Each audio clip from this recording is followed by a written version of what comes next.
کل مجھے کسی نے کہا کہ ٹک ٹاک پہ لڑکیاں بہت زیادہ بےہودہ لباس میں آ رہی ہیں, اس کو روکیں. میں نے کہا جانے دو جہنم میں, جانے دو, بہت بڑی جہنم اللہ کی, اٹھا کے آگ میں پھینک دے گا. وہ نہیں, اس کو کوئی ٹینشن نہیں ہے خدا کو. جب یہ لڑکی پیدا ہوئی تھی, اس کی ماں کی چھاتیوں میں خدا نے دودھ پیدا کیا نا اس کے لیے. یہ اندھی ہے کیا, نظر نہیں آ رہا اس کو؟ ماں کی محبت اس کو خدا نے دی نا, اس کے لیے سارے انتظام, اس کو حسن دیا, جوانی دی. آج اس سے پورے کپڑے نہیں پہنے جا رہے, اتنا سا حکم خدا کا فالو نہیں کر رہی ہے. اور ماں باپ کو دیکھو, اپنی بچیوں کو پورے کپڑے نہیں پہنا جا رہے. ان کو لڑکا پورے کپڑے, پوری آستین کے ساتھ, لڑکی سلیو لیس. اگر کسی باپ کو, ماں کو بولو بھائی یہ بچی کو آپ پوری آستین کیوں نہیں پہناتے, تو جواب کیا ملے گا؟ بھائی لڑکی ہے, بچی ہے, تو وہ بھی تو بچہ ہے, اس کو پورے کپڑے کیوں پہنائے ہوئے آپ نے؟ آپ ابھی سے ننگا پن سکھا رہے ہو اپنی بیٹی کو. تو یہ بات خوب سمجھ لو, قرآن کے الفاظ, تمتعوا فإن مصيركم إلى النار. اللہ کہتے ہیں مزے اڑا لو, میں نے حجت تمام کر دی ہے. جب پیدا ہوئے تھے میں نے ضرورت پوری کر دی, آسمان سے بارشیں برسائی, فالق الحب والنوا, زمین سے دانے کو پھاڑ کے تناور درخت بنایا جس سے تم کھاتے ہو, تمہارے جانوروں کو سوکھا چارہ کھلایا جس سے گوشت بنایا, جس سے دودھ بنایا. میں اپنی ذمہ داری پوری کر کے بیٹھا ہوا ہوں. اب میں اگر کہہ رہا ہوں لڑکی پورے کپڑے پہنے, وہ پردہ کرے, وہ ٹک ٹاک پہ, یوٹیوب پہ اپنے جسموں کی نمائش نہ کرے, پھر بھی اگر کوئی کر رہا ہے اور میری طرف سے عذاب نہیں آتا, تو لا تحسبن اللہ غافلا عما يعمل الظالمون. اللہ کہتے ہیں یہ مت سمجھنا کہ میں غافل ہو گیا ہوں, میں پیدا کر کے خرچہ دے کے بھول گیا ہوں. نا نا نا نا نا, باپ اپنے بچے کو پڑھائی کے لیے بھیجے خرچے کے ساتھ, وہ غافل نہیں ہوتا. وہ کہتا ہے تو آ, پھر میں دیکھتا ہوں تیری کیسی ٹانگیں توڑتا ہوں, میں تجھے جائیداد سے آگ کرتا ہوں. خدا کیسے غافل ہو جائے گا بھائی؟ خدا کو بے حیائی پسند بولو نہیں ہے. اور ایک ہے بے حیائی کا ارتکاب کرنے والا, ایک ہے بے حیائی پھیلانے والی یا پھیلانے والا, دونوں میں بڑا فرق ہے. اللہ کہتے ہیں جو بے حیائی کو پروموٹ کرتے ہیں ان کے لیے دردناک عذاب ہے. دیکھو ایک کسی طوائف کا ناچ دیکھ کے حرام لذت حاصل کر رہا ہے, یہ بھی گناہگار ہے, لیکن ناچنے والی زیادہ گناہگار ہے, کیونکہ وہ بے حیائی کو کیا کر رہی ہے, وہ پروموٹ کر رہی ہے, پھیلا رہی ہے. وہ ایسا پردہ اترتا چلا جا رہا ہے دیندار گھرانوں میں, بچیوں کو کپڑے پہناتے ہوئے ان کو موت آ رہی ہے یار. مارکیٹ میں جاؤ, بچیوں کی شلوار قمیضیں ہی نہیں مل رہی ہیں, مکہ میں نہیں مل رہی, مدینہ میں نہیں مل رہی. کیا ہو گیا بھائی؟ یہ بچوں کے جب پورے کپڑے مل سکتے ہیں لڑکوں کے, لڑکیوں کے کیوں نہیں مل رہے؟ تبلیغ میں وقت بھی لگ رہا ہے, 4 مہینے لگ رہے ہیں, بزرگوں سے تعلقات بھی ہیں, تہجد بھی نہیں چھوٹ رہی. جب بیٹی کا لباس دیکھو تو آدھے کپڑے. میں کہتا ہوں بھائی اس کو پورے کیوں نہیں پہنا رہے آپ؟ کہتے ہیں ایکچولی وہ وائف گئی تھی مارکیٹ سے, یہ اٹھا کے لے آئی, وہ کہہ رہی کوئی بات نہیں جب بڑی ہوگی. میں نے کہا نا نا نا, بڑی ہوگی نہیں پہنے گی.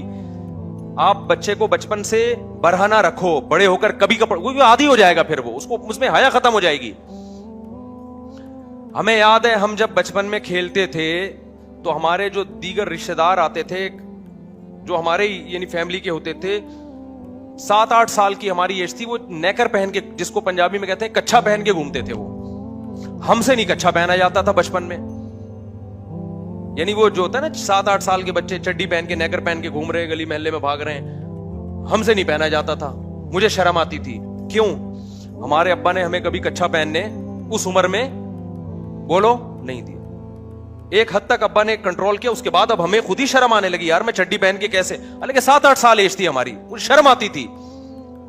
آج ماں باپ بچوں کی شرم کھرچ کھرچ کے نکالتے ہیں. کلو مولودی یولد علی الفطرہ, نبی نے فرمایا ہر بچہ فطرت پہ پیدا ہوتا ہے, شرم و حیا لے کے پیدا ہوتا ہے. ماں باپ کیا کرتے ہیں, اس کو فطرت سے ہٹا دیتے ہیں. بچی میں شرم بیٹوں سے زیادہ ہوتی ہے.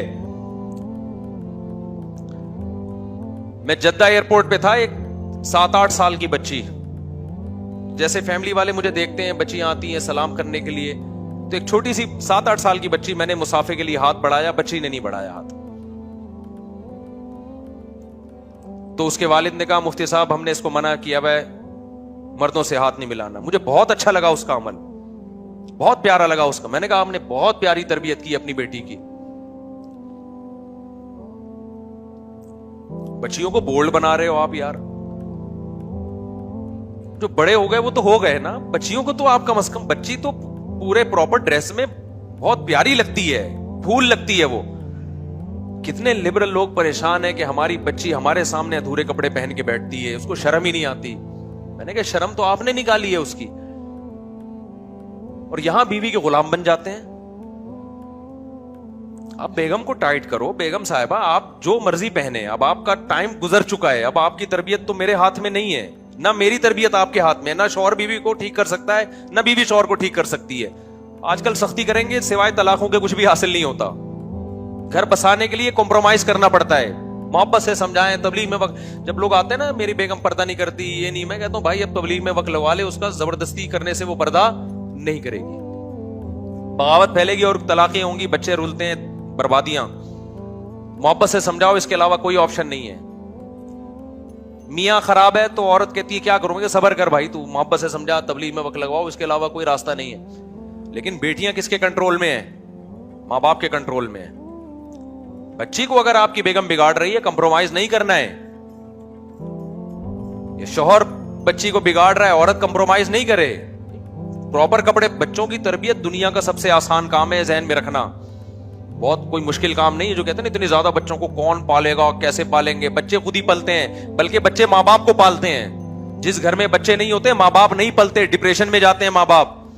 میرا تو یہ کانسیپٹ ہے کہ ماں باپ بچوں کو نہیں پالتے جتنا بچے ماں باپ کو پالتے ہیں. جس گھر میں بچے نہیں ہیں, ماں باپ نہیں پلتے, اس میں ڈپریشن میں جاتے ہیں, لڑائیاں ہوتی ہیں, طلاقیں ہوتی ہیں. جہاں بچے ہیں, ماں باپ خود ہی پل جاتے ہیں محبت سے. بچوں کی تربیت میں بہت آسان ہے, صرف بگڑنے نہیں دینا, یہ تربیت ہے. سمجھ میں آ رہی ہے بات؟ کیا نہیں کرنا؟ اپنے ہاتھوں سے زبردستی بگاڑنا نہیں ہے, تو خود ہی صحیح بنے گا. وہ تو نیچر پہ ہے. پھر بھی کوئی ایک آدھ بگڑ جائے تو نوح علیہ السلام کی اولاد بھی بگڑی تھی نا. تو اللہ سے تو کوئی نہیں لڑ سکتا, تقدیر سے کون لڑ سکتا ہے. بچوں کی تربیت میں صرف برے لوگوں میں نہ بیٹھنے دو, برے دوستوں میں نہ بیٹھنے دو. وہ خود ہی صحیح ہوتا ہے. وہ بچیوں کو حیا سکھاؤ, وہ آپ کے سامنے بھی پھر اونچی آواز سے بات نہیں کریں گی. اگر آپ نے ان کو دیکھو, حیا سب سے پہلے لباس سے شروع ہوتی ہے.